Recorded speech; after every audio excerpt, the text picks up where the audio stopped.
Indian army में एक शख्स काम करता था, मतलब एक उस वक्त वो फौजी था इंडियन आर्मी में, नाम गुरुमूर्ति। अच्छा खासा पढ़ा लिखा, देशभक्ति का जज्बा, और इसी देशभक्ति के जज्बे से वो इंडियन आर्मी ज्वाइन करता क्योंकि उसका ड्रीम था। हैदराबाद का रहने वाला गुरुमूर्ति इंडियन आर्मी में कुछ वक्त काम करता है और फिर इंडियन आर्मी छोड़ देता है। इसके बाद अब वो कुछ और काम करता है, फिर लास्ट में एक बहुत ही इंपॉर्टेंट जगह, बहुत ही मतलब खुफिया जगह जिसको हम कहते हैं DRDO, development organisation, defence research and development organisation, DRDO, वहाँ बतौर सिक्योरिटी अफसर के तौर पर वो काम करना शुरू कर देता है आर्मी छोड़कर, क्योंकि आर्मी का बैकग्राउंड था इसलिए DRDO में भी उसे नौकरी मिल गई। DRDO बहुत ही सेंसिटिव जगह है, यहाँ पे सारे डिफेंस की चीज़ें रिसर्च होती हैं, यहाँ के हर एम्प्लॉय, हर गार्ड, हर सिक्योरिटी वालों की भी एक तरह से जासूसी होती है। तब गुरुमूर्ति आर्मी से निकलकर DRDO में काम कर रहा है। इसी दौरान जब वो आर्मी में था तो घर वालों ने उसके लिए एक लड़की देखी, नाम था P. वेंकटा माधवी। माधवी एक अच्छे घर की लड़की, गुरुमूर्ति को भी पसंद आ जाती है और 2012 में दोनों की शादी हो जाती है। शादी के बाद दोनों पति पत्नी बहुत खुश, धीरे धीरे वक्त बीतता है, इन दोनों के 2 बच्चे होते हैं। जिंदगी ठीक ठाक चल रही थी, पहले आर्मी में फिर DRDO में नौकरी। हैदराबाद के मीरपेट इलाके में ये परिवार अपने घर में रहा करता था। धीरे धीरे वक्त बीता, सब कुछ ठीक ठाक था। माधवी के घर वालों को भी पता था कि माधवी का परिवार ठीक है, पति उसे प्यार करता है, 2 बच्चे हैं, अक्सर त्योहारों में घर आना जाना भी होता उसका मायके।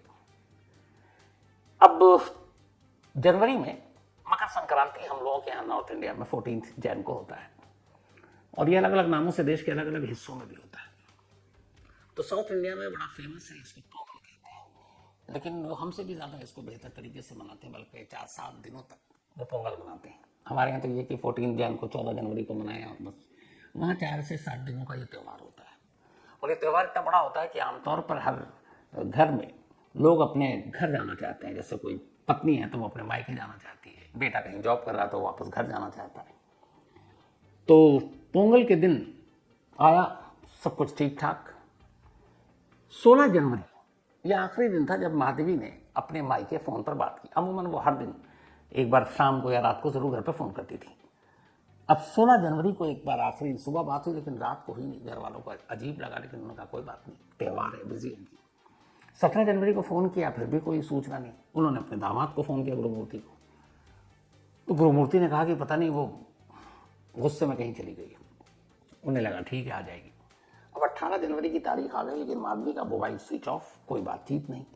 अब माधवी के माँ बाप को फिक्र हुई। उन्होंने कहा कि चलकर अपने बेटे की खबर लेते हैं। अब वो जहाँ रहती थी अपने उस गांव से हैदराबाद पहुँचती हैं। हैदराबाद अपने दामाद के घर पहुँचती हैं मीरपेट। दामाद गुरुमूर्ति अकेला। उसकी वजह ये थी कि जब ये पोंगल आया तो माधवी की एक और बहन भी हैदराबाद में रहती थी। तो माधवी के बच्चे पोंगल मनाने अपनी मौसी के घर चले गए।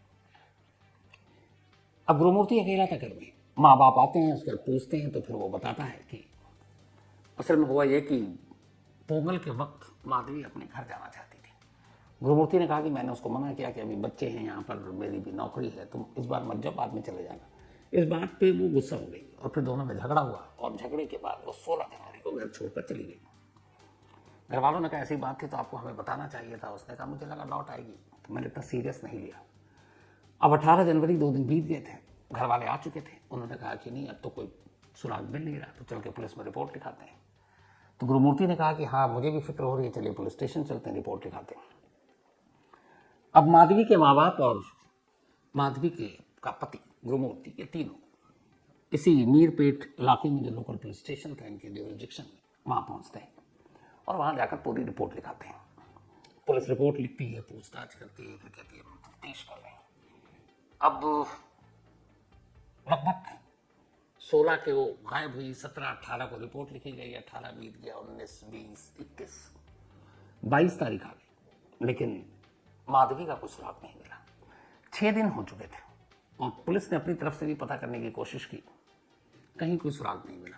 पहले पुलिस ने भी इस केस को हल्के में लिया, उसे लगा कि पति ने बताया था कि मायके नहीं जाने दिया, गुस्से में होगी तो किसी अपनी सहेली वहेली के घर चली गई होगी। लेकिन जब 6 दिन बीत गए तो पुलिस को भी फिक्र हुई कुछ गड़बड़ है।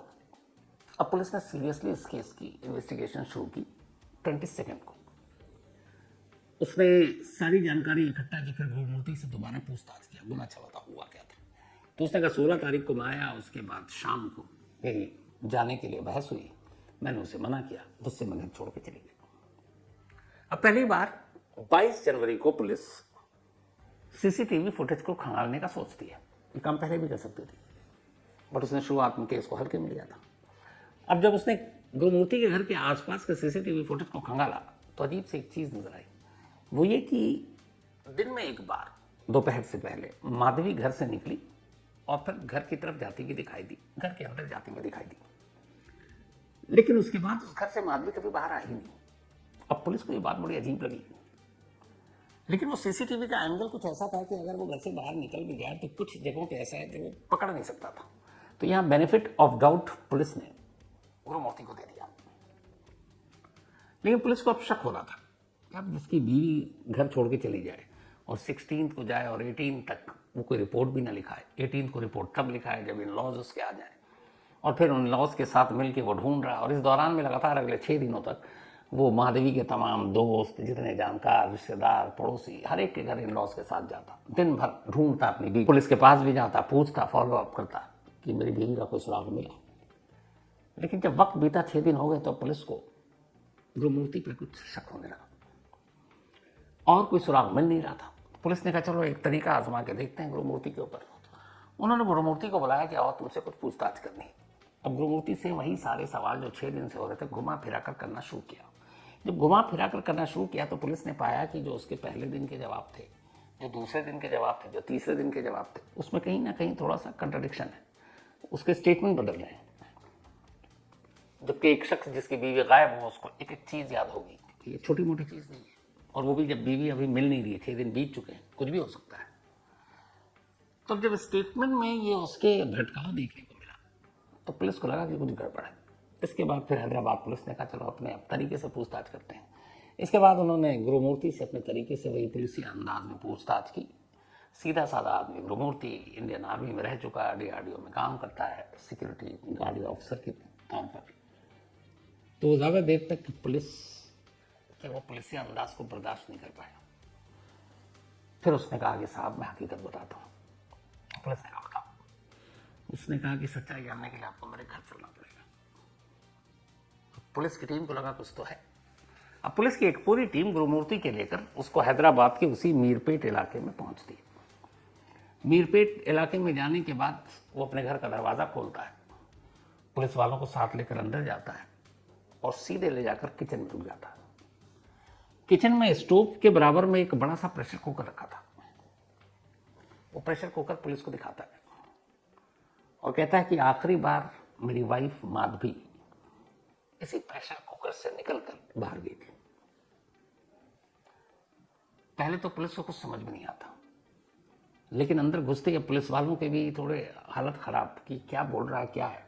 कई बार ऐसा होता है जब कोई क्रिमिनल या कातिल जब वो कुछ अपनी कहानी सुनाता है ना, तो बेशक वर्दी में हो, पुलिस वालों के भी रोंगटे खड़े हो जाते हैं, क्योंकि वो इंसान है, वो भी डरने लगते हैं। जैसे निठारी केस में उसको देखकर जब वो बयान देता था तो पुलिस वाले डर जाते थे। तो यहाँ पे भी जब उसने बताया कि इस कुकर के रास्ते ही वो घर से बाहर गई तो पुलिस को लगा कुछ तो अब गड़बड़ है। फिर वो पुलिस वाले को किचन से निकाल कर बाथरूम ले जाता है और कहता है ये वो जगह है जहां से निकल कर किचन में उसको पहुंची थी। पहले तो ये लगा गुरुमूर्ति की पता नहीं मानसिक हालत, दिमागी हालत ठीक है कि नहीं। अब दोनों चीजें बताने के बाद वो पुलिस वालों को लेकर अपने घर से दूर एक नदी के पास ले जाता है, और उस एक नदी का नाम भी है जो उसके घर के पास है। उससे नदी में ले जाने के बाद नदी के किनारे वो पुलिस से कहता है कि मेरे घर और वहाँ से किचन से निकलने के बाद माधवी इस नदी में आई है, और उस नदी का नाम है जिले लाकुडा लेक। एक झील है लेकिन गहरी है, पानी काफ़ी तेज है। 3 स्पॉट वो पुलिस को दिखा चुका। अब इसके बाद बारी थी उसको कहानी सुनाने की, और फिर उसने पुलिस को कहानी सुनाई। उसने कहा कि मैं शाम को आया 16 जनवरी को घर में, तो मेरी बीवी से झगड़ा हुआ। उसने कहा झगड़े की वजह वही थी जो मैंने आपको सच बताया। वो पोंगल पे अपने घर जाना चाहती थी। मैंने उसे मना किया, इस पर उसने मुझे कुछ टोन मारा, कुछ बोला, मुझे गुस्सा आया। फिर मैंने उसका गला पकड़ा, उसने भी हाथापाई की और उसी गुस्से में मेरा हाथ उसके गले पे इतने जोर से कसा कि उसने दम तोड़ दिया। जब उसकी मौत हो गई तब मैं पहली बार घबराया। मुझे लगा ये मैंने क्या किया, और अब मुझे पुलिस कानून का खौफ आने लगा कि मेरे हाथ से एक मर्डर हो गया है। क्या होगा, मेरे बच्चे जानेंगे तो क्या होगा, लोग जानेंगे तो क्या होगा, जेल जाना पड़ेगा, जेल में पता नहीं क्या होगा। तो मैं अब लाश को रखकर कई घंटे तक सोचता रहा कि मैं करूं क्या। और जिस इलाके में मैं रहता था वहां से एक पूरी लाश को, एक डेड बॉडी को उठाकर घर से बाहर ले जाना और कहीं ठिकाने लगाना बड़ा मुश्किल काम था। तो मैं अब कई घंटे तक सिर्फ यही सोचता रहा कि इस लाश को करूं क्या और इस लाश से पीछा कैसे छोड़ूं। उसे कहा, तभी मुझे ख्याल आया कि अगर इस लाश को इस हाल में पहुंचा दूं कि शिनाख्ती ना हो पाए तो फिर कोई पकड़ भी नहीं पाएगा। दूसरा, इस लाश को इतने हिस्से कर दूं कि जब मैं बाहर लेकर जाऊं तो ये समझ ही में नहीं आए कि कोई डेड बॉडी ले जा रहा है या किसी थैले में कोई सब्जी लेकर जा रहा है। ये आइडिया आते ही उसने लाश को बाथरूम में ले गया। वो बाथरूम में ले जाने के बाद उसने तेज धार हथियार से हम लाश के टुकड़े करने शुरू किए। वो लाश के छोटे छोटे टुकड़े करता और फिर उन्हें एक पॉलीथिन में रखता। तो उसे लगा कि ये कब तक करता रहूंगा और फिर कहीं बदबू ना आ जाए।